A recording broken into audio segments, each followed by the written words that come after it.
Nadie puede terminar la guerra. Es una introducción extraña, ¿verdad? Sí, imagina todos los generales que dan la orden y no saben si se va a cumplir o no.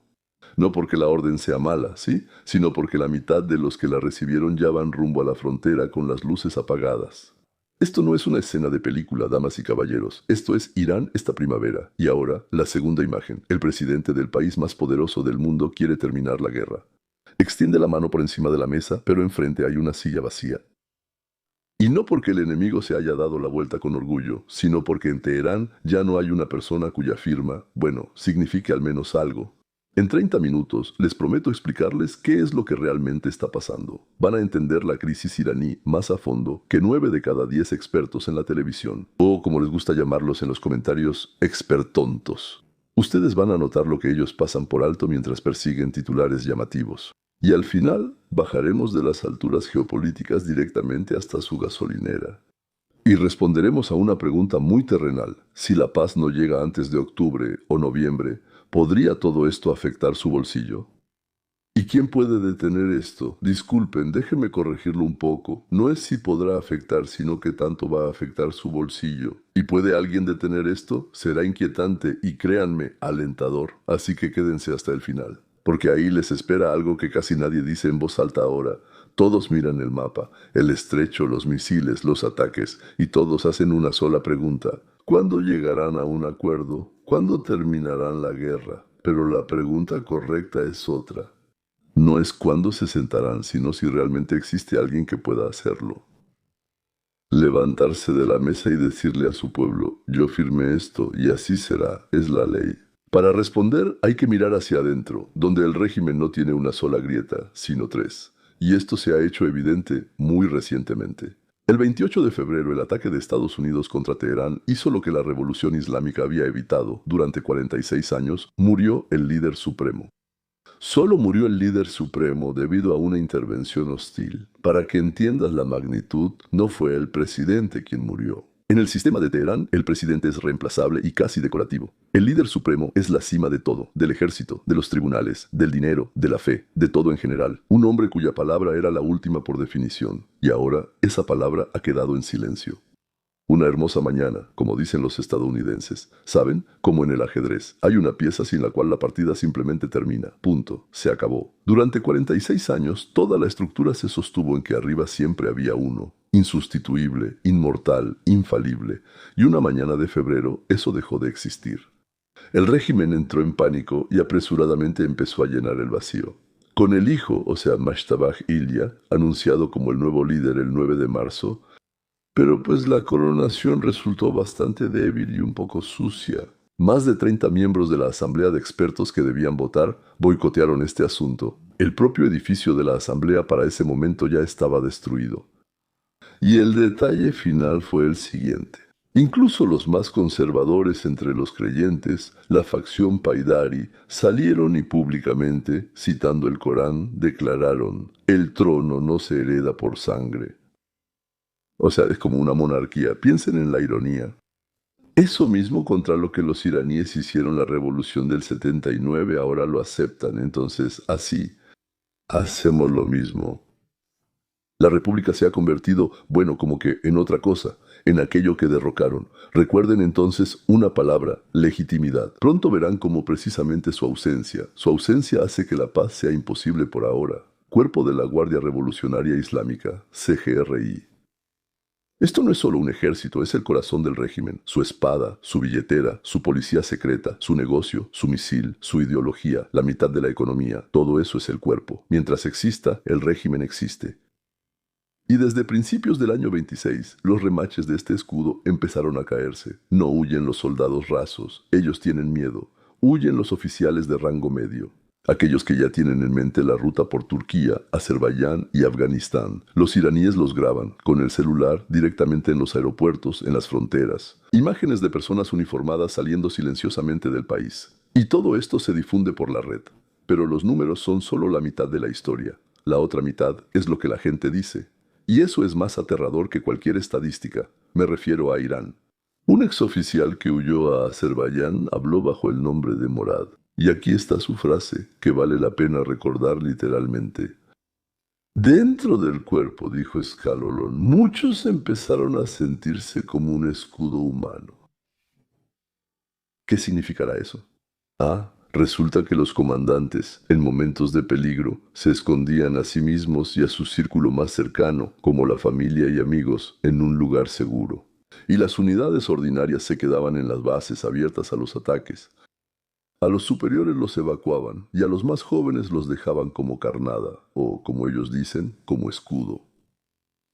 ¿Se imaginan lo que eso le hace al ejército? Un soldado está dispuesto a morir por una idea, está dispuesto a morir por un comandante que está a su lado, en el mismo lodo. Pero nadie está dispuesto a morir por un comandante que en ese momento está sacando a su familia a un lugar seguro y te deja a ti, bueno, ya sabes dónde, como carnada. Y tu familia, en la que piensas más que en la familia del comandante, está en otro lugar esperándote, con la esperanza de que regreses. Y en ese momento, cuando el soldado entiende esto, el ejército deja de pensar como ejército. Se convierte en una multitud de personas armadas y cada uno piensa, ¿en qué? En sí mismo.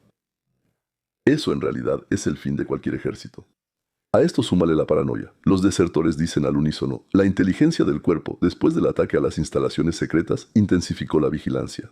Es decir, decidieron que los israelíes averiguaron todo esto infiltrándose, por así decirlo, en las filas, uniéndose a Sira y cosas así. No están vigilando al enemigo, ¿verdad? Vigilan a los suyos. Un oficial tiene miedo de quejarse por el salario no pagado o la falta de comida, porque la queja puede convertirse en una acusación de trabajar para la inteligencia extranjera.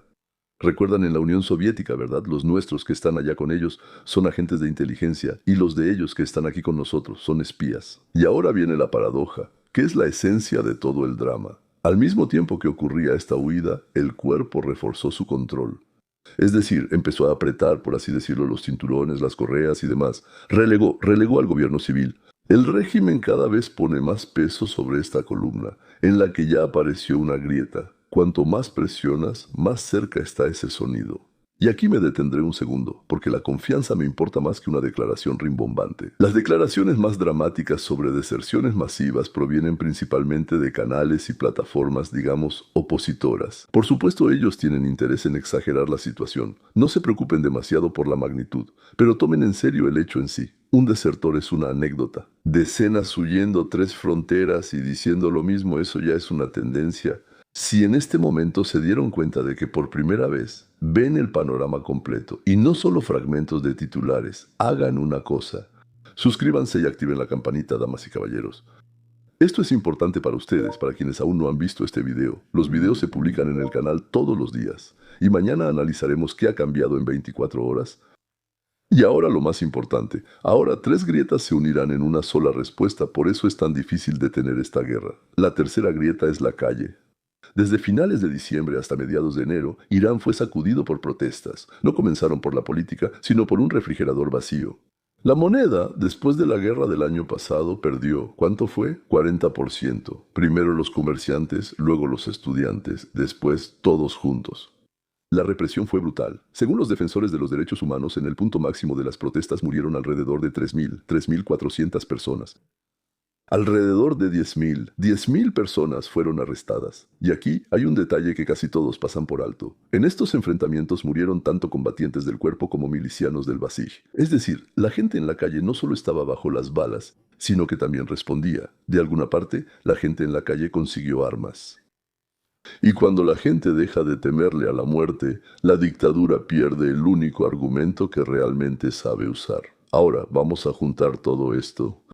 Respondamos a la pregunta principal. ¿Puede esta guerra civil, este conflicto interno, ser la razón por la que Irán no es capaz de negociar? Y aquí está mi respuesta, sí. Y tal vez esto sea lo más importante que debemos entender hoy. Para lograr la paz no basta con desearla. Se necesita alguien que pueda prometer y cumplir. Un acuerdo es un intercambio. Yo cedo aquí, tú allá. Pero una concesión solo tiene valor cuando la da quien puede hacerlo. La cuestión es si tiene suficiente poder para garantizarla. Si yo firmo un papel y mañana 4 personas detrás de mí, jugando silenciosamente con cuchillos y pistolas, dicen que ese no tenía derecho, que no obedecemos, mi firma vale exactamente lo mismo que el papel en el que está, menos que el papel en el que está. Ahora, apliquemos esto a Irán.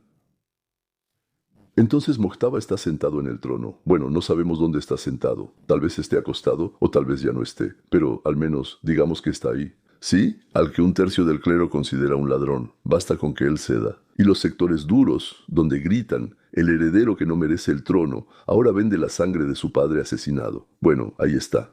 Para él, ceder no es diplomacia. Es una sentencia de muerte para sí mismo, incluso si el ejército quiere la paz. ¿Y quién la va a hacer cumplir? La tregua nunca se sostiene por una firma en la cima, sino por aquellos que tienen las armas en las manos. Y las armas están en manos del cuerpo, que primero no está obligado a escuchar a los civiles, y segundo, él mismo. Él mismo se está desmoronando en pedazos. Te pones de acuerdo con un comandante y ya, todo bien, pero otro puede venir y disparar, solo para demostrar algo. Yo estoy allá, no soy así. Conmigo todavía no han llegado a un acuerdo. ¿Y el combustible? ¿En qué se sostiene el nuevo poder? No en la legitimidad porque no la tiene. Se sostiene en la venganza por el líder asesinado. Pero la venganza y el compromiso no son muy compatibles. Yo lo diría así. La venganza y el compromiso en general no funcionan juntos. No sé, ahí. En el mismo plato. Ya. Un régimen que se construyó sobre el lema "nos vengaremos" no puede acercarse al pueblo y decir, bueno, dejemos la venganza a un lado y ahora quiero decirles que hemos llegado a un acuerdo. Así que sumen todo esto y obtendrán algo aterrador en su simpleza. No es terquedad, es una imposibilidad estructural. Hoy en día, en Teherán simplemente no hay una dirección a la que se pueda entregar la paz. Para que lo reciban, firmen y empiecen. Por eso el régimen escala el conflicto. Misiles, cierre del estrecho, en lugar de aprovechar la oportunidad de negociaciones. Porque piénsalo, para un poder que se está desmoronando, un misil es más seguro que una firma. ¿Y si mata? Matará a quien haya puesto esa firma. Ya que el viejo orden se ha quebrado, surge inevitablemente la pregunta, ¿quién sigue? Bueno, lo primero que viene a la mente es Mojtaba. La sombra del líder supremo estuvo con su padre desde 2008, creo. Llegó con su padre. Reprimió la disidencia, influyó en las elecciones desde las sombras. Es bueno, homosexual. En sus opiniones es más estricto que su padre. Controla, según estimaciones, activos por más de $1 billón. Y aún así, no tiene ni el amor del pueblo ni la unidad del clero. Poder sin legitimidad. Los segundos son los moderados dentro del sistema. Aquellos que fueron reprimidos durante la coronación. Ahí está el expresidente Rouhani, además del nieto del fundador Hassan Jomeini.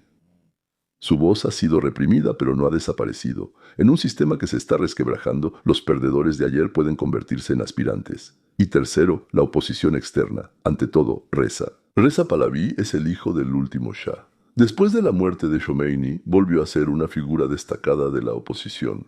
Es como una resistencia, ¿no? Y esto, es importante decirlo honestamente, su posición no es devuélvanme el trono. Él habla de un referéndum libre, en el que el propio pueblo decidirá, por así decirlo, cómo quiere vivir. De cualquier representante del régimen, dicen que no tendrá legitimidad y compartirá su sangrienta cuenta. Y aquí, sin ver las cosas color de rosa. Para algunos, Pahlaví es un símbolo de esperanza, y para otros, una figura bastante controvertida. Toda su vida la pasó en Estados Unidos, vivió ahí, etc. Todavía no hay un líder único entre los líderes de la oposición, y eso, por extraño que parezca, es una noticia tanto preocupante como buena al mismo tiempo. Es buena porque nadie ha usurpado el futuro. Es preocupante porque el vacío de poder puede ser más peligroso que el propio poder. Recuerden lo principal. El futuro de Irán hoy no está predestinado. Precisamente por eso se está luchando por él. Ahora bajemos de las alturas geopolíticas a la tierra. Más precisamente a la gasolinera, porque todo de lo que hablamos termina en el precio que ves cerca de tu casa. Antes de la guerra por el estrecho de Hormuz pasaba alrededor del 20% del petróleo mundial, ¿verdad? El 28 de febrero estuvo prácticamente cerrado. El mercado reaccionó como reacciona cualquier mercado al que le cierran una arteria. El 7 de abril, el precio del barril se disparó hasta $138. Aquí está la cadena que deben tener en mente por completo. Si se bloquea el estrecho, el petróleo sube de precio. Si sube el precio del petróleo, suben la gasolina, el diésel y el transporte. Si sube el costo del transporte, sube el precio de todo lo que se transporta, es decir, casi todo. Y eso ya es otra cosa, es decir, la palabra que a todos nos pone nerviosos, inflación. ¿Y luego qué sigue? Las previsiones de los analistas coinciden en un rango de $90 a $100 por barril bueno, en promedio durante el año. Algunos mencionan 110, otros esperan una baja hacia los 90 para finales de año, y algunos prevén una caída hasta los 70 el próximo año. Pero la conclusión de toda esta discrepancia es una: la fase aguda es cara, pero no es eterna. El costo de la guerra es alto y sin embargo tiene un límite. Y ahora la pregunta que nos concierne a todos: si la paz no llega antes de noviembre, ¿podrá Donald Trump bajar los precios? La respuesta honesta es que, en parte sí, pero no de inmediato y no completamente. ¿Qué tiene en sus manos? Lo primero es la reserva estratégica de petróleo. Se pueden liberar las reservas y bajar el precio. Es una palanca real, pero es como una aspirina, no una cura. Baja la fiebre, pero solo por una semana, no por un año. Lo segundo es la producción propia. Quitar las restricciones, acelerar los permisos, extraer más, o sea que Estados Unidos bombee más, siendo el mayor productor del mundo. Eso es poderoso. Pero el petróleo no sale de la tierra de la noche a la mañana. Entre la decisión y el barril, bueno, en el mercado esos son meses, en realidad más que meses, y para noviembre, amigos, no se van a perforar muchos pozos nuevos.